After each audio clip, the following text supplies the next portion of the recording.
Now, some of you know, I mentioned before, I ran my first ever full marathon this past fall. And coincidentally, I also ran my last ever marathon this past fall. You can see me there, pretty pale, not looking so good. Now, it's not that I didn't do well. In fact, I did okay. In fact, I came in first in my category, right? Priests under the age of 35. I'm pretty sure I was the only one in that category. Now, running a marathon, it seemed like a good idea at the time, okay? But here's the thing. Here's what they don't tell you. What they don't tell you is that the whole reason they call it a marathon is because of this guy in ancient Greece who ran from Marathon to Athens to deliver this really important news that Athens had won this decisive battle against the Persians.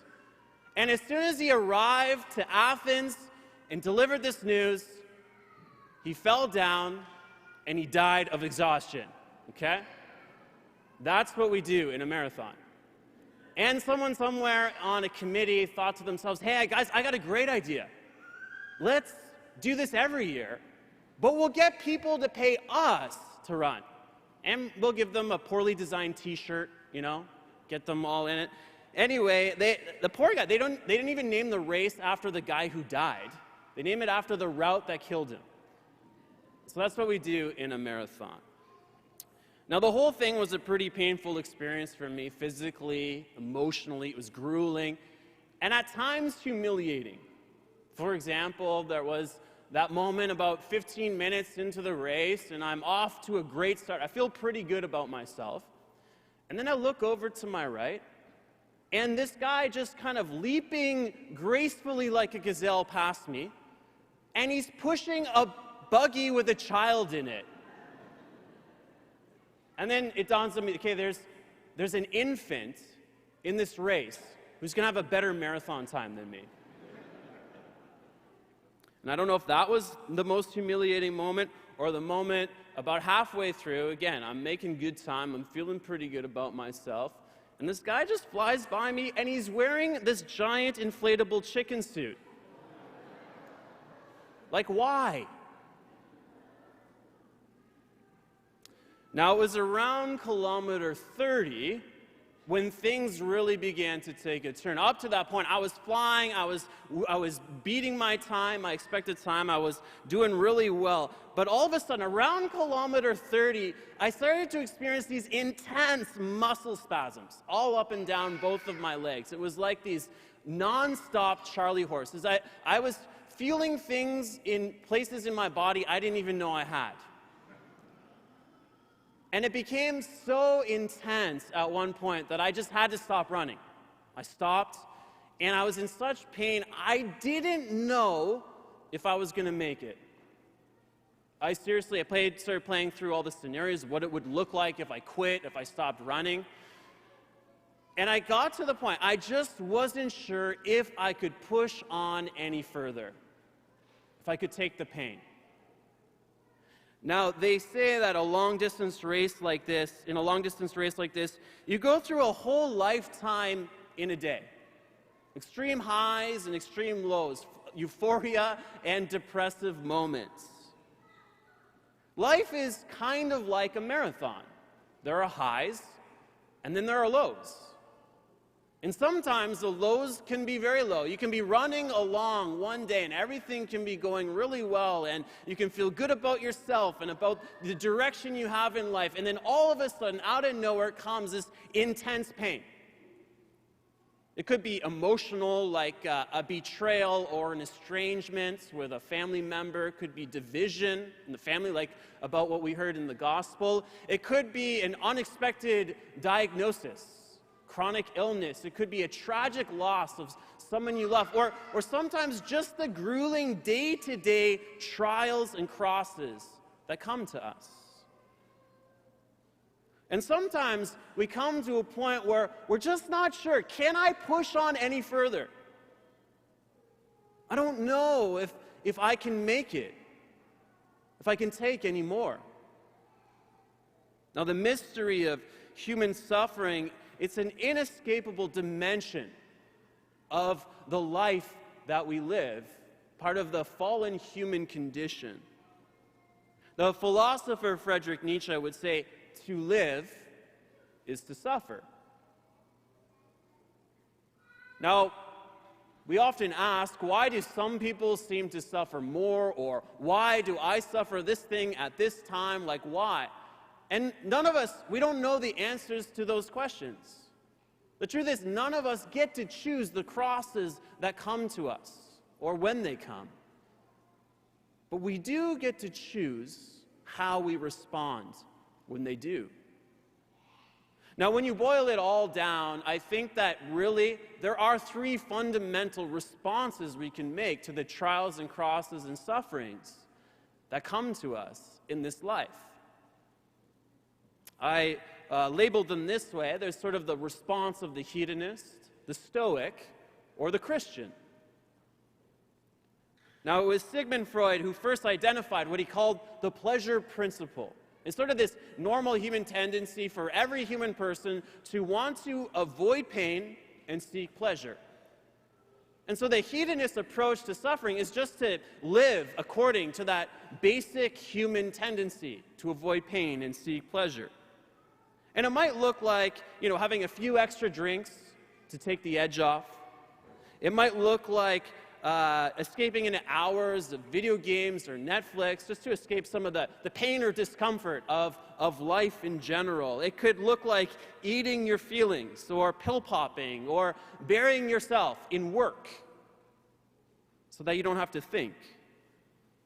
Now, the problem, of course, is that the pain doesn't go anywhere. It doesn't go away. It's still there. And occasionally in life, some pain comes along that's too great to avoid or escape or dull ourselves to. Now, the hedonist response, there's a bit of a hedonist in all of us. That tendency lives in each and every one of us. Now, the Stoic response is an improvement, for sure. The Stoic seeks not to escape the pain, but to face it, to confront it, to look deep into the self, to obtain the strength, the inner resources, the courage to bear the suffering that comes in this life. That might be characteristic of all kinds of world religions like Buddhism or ancient Stoicism is a Greek philosophy, for example. There's all kinds of different expressions of that. But then there is a third response, and that's the Christian response. And that's what I'd like to explore with you a little bit more. It is, if you will, the response of the citizens of heaven to suffering in this life. Now, we're continuing our preaching series, Citizens of Heaven, and we've been talking about trying to paint a picture of what it looks like to live as a citizen of heaven in this world. As though this life, this world in which we live, is not, in fact, our homeland, but eternity. And so we're contrasting these different responses to suffering. I think we can look at a great example of the Christian response in our second reading to Hebrews. Now, just keep in mind the context. In the first century, Christianity was a persecuted religion. And some of those first Christians, they faced unimaginable horrors. Death, torture, crucifixion, thrown to the lions in the Colosseum. Just unimaginable human suffering and misery. And the author is writing to a community of early Christians in that first century. And he tells them, he says this, Therefore, since we are surrounded by so great a cloud of witnesses, let us also lay aside every weight and the sin that clings so closely. And let us run with perseverance the race that is set before us. And so the first thing that the author is doing is he's trying to put this whole thing in context. Hey, you suffer, you've got trials, you're struggling, it's difficult for you. Remember this. that you are surrounded by a cloud of witnesses. If you've ever run in a race or been at one, whether in high school or cross country or track meet or whatever or otherwise, you'll know what it feels like to be running. And you come to a point where maybe you're feeling a little bit lower, getting tired, there's a bit of fatigue, and then you turn a corner and you hear these voices cheering. You hear clapping and shouts, and you see people holding signs and making noises that with encouraging words, and people read the name off your bib, and they'll say things like, "Alex, you're doing great. Keep it up. You can do this. You've got this." And then you feel this life kind of rise up within you. This courage and strength, and the gate begins to open, and the posture improves, and the pace picks up. Well, the scriptures are reminding us that, in fact, even though there are moments in this race where we feel like we suffer alone, like no one sees us, no one understands what you're going through, the truth is that there is so great a cloud of witnesses, these heroic men and women of faith, who have gone on before us in the race and run the race and emerged victorious, and they are there at the end, and they're cheering us on, and they're speaking our names, and they're praying for us. And they understand what it is to suffer.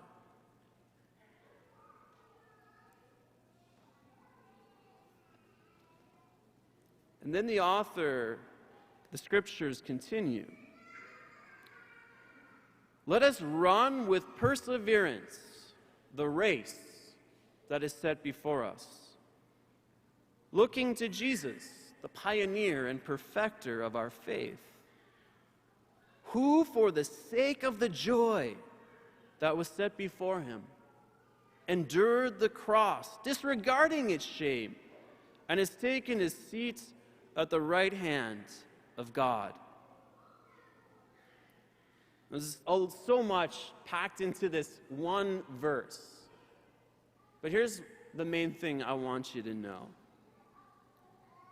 What the scriptures are saying here is that Christian perseverance is based on this.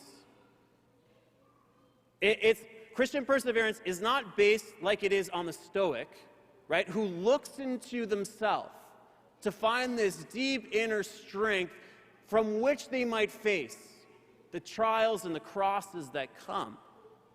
No, the Christian steps beyond that. See, where the Stoic looks to himself, the Christian looks beyond themselves to the cross of Jesus Christ. To the cross of Jesus. He's saying that this is where the Stoic differs from the Christian, in that we look to the one who embraced the whole mystery of human suffering when he stretched out his arms on that cross. And he took all of it, every pain, every human suffering, every affliction, every tragedy, all the shame, everything imaginable, and he took it to himself. And that in our suffering, if we look to him, we will obtain a power and a strength which is beyond the human. And more than that, because Jesus entered into the deepest depths of human misery, it means that whenever we are at our weakest, Jesus is there. Jesus inhabits the suffering of humanity. Wherever the cross is in your life, Jesus is there. Which means that the suffering and the trials and the crosses in this life actually become places of encounter with the living God. Places where we can touch God, and God can reach into us and touch our hearts. See, for the hedonist, human suffering is to be avoided. The hedonist avoids the self. For the Stoic, human suffering is to be confronted by looking into oneself. But for the Christian, suffering is a place of encounter by looking beyond oneself to Jesus on the cross. And so if you've come here today, and there's something in your life that, you're really struggling with. There's something unexpected that happened. There's a burden that you're carrying that other people don't see, perhaps, and don't even know the affliction in your heart. Perhaps there's been some unexpected tragedy. There's chronic illness or mental illness or any number of human miseries. I want you to know, one, that you are not alone in what you carry. Because we are surrounded by so great a cloud of witnesses. But also, that if you don't flee from it, if you don't avoid from it, and you turn to it, and you look into it, and you fix your eyes on Jesus, you will experience the presence of God and receive the strength that only He can give you.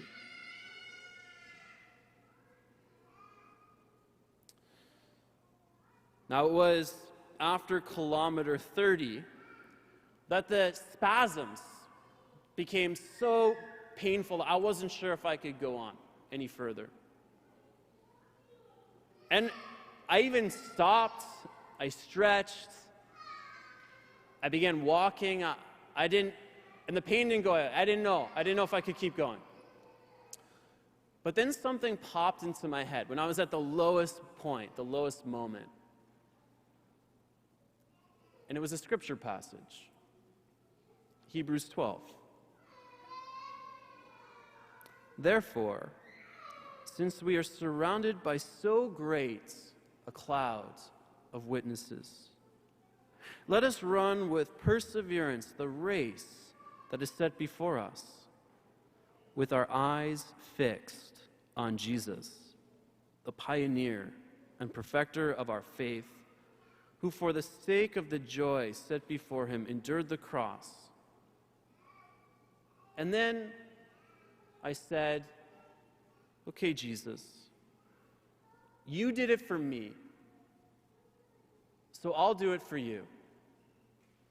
I'll run just a little bit further. And I found that I could.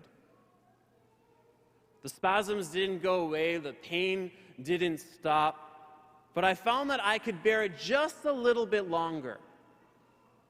And so I pressed on for another kilometer. 1 kilometer came to 2, and 2 turned to 5. That passage in my heart and in my mind, fixing my eyes on Jesus. And finally, after 3 hours, 53 minutes, and 38 seconds, I hobbled over the finish line to a crowd of cheering spectators. And all the people who had passed me earlier on the race and went on before me, including the guy pushing the buggy, the guy in the chicken suit, they were all there. And everyone was receiving medals and high-fiving each other, and there was music, and people were celebrating. And the pain, it wasn't so bad anymore. And I think that's like a little glimpse of what heaven will feel like. At the end of our earthly race, when we come to the finish line, if we have persevered, if we have fixed our eyes on Jesus, who has brought us through that pain and the burdens and the trials of this life, we will come to the finish line, where we will be surrounded by so great a cloud of witnesses shouting our name, people that we know, strangers and loved ones who have gone on before us in this race and have come to the other side of the cross victorious. And all the things we carried in this life will feel like distant memories. And in fact, the greater the pain and suffering in this life, the greater the glory in eternity. And all of us, We'll receive the medals, the signs of our victory. So we all celebrate together for eternity in the glory of heaven. And then we will take our place as citizens of heaven.